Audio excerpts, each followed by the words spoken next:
But Larry Glazer is looking at this in a different way, that this presidential race that's been a lot of noise up until now, it's going to start being a big issue. It's going to start dominating more of the headlines and could have a bigger effect on Wall Street. Did I get the gist of that right, Larry? Why do you feel that way?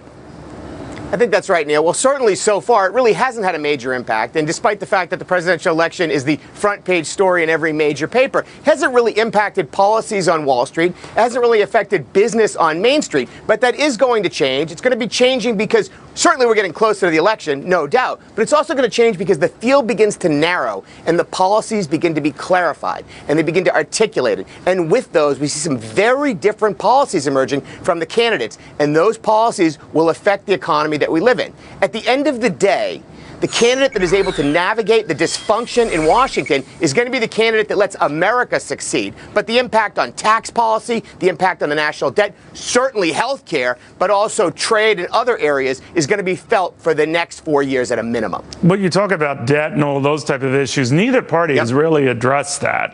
They talk in vagaries. We've got to get spending under control.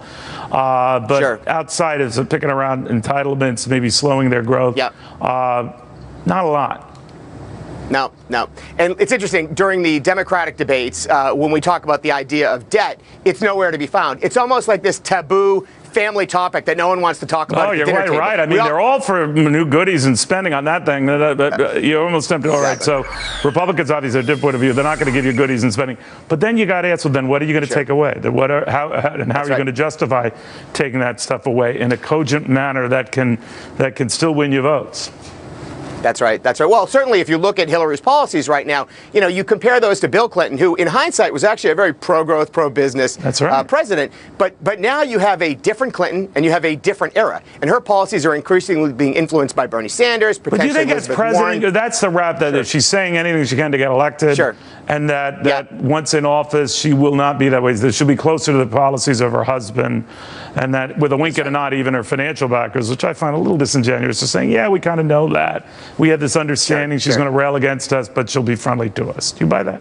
Yeah, well, certainly her donor base is coming from Wall Street. So there's no question it would be hard to imagine that she'd turn her back on her donor base who are influencing her policy decisions. But when we look at things like biotech, I'm in Boston. We're a biotech capital of the world. It's a huge job creator for middle class, highly paid, high skilled jobs. And people are petrified about her conversations about price controls in biotech, which would shut down drug discovery. It would have a major impact. So that's a very concrete area that we would see a significant impact in stock valuations if she was true to her word and if she moved ahead with that. So I think it's something that we live with, it's something that we grapple with, and we compare that to policies of other candidates, which may be perceived as more pro-growth, more pro-business, and I think that gives us some pause. Thank you, Larry, very much. Good seeing you again.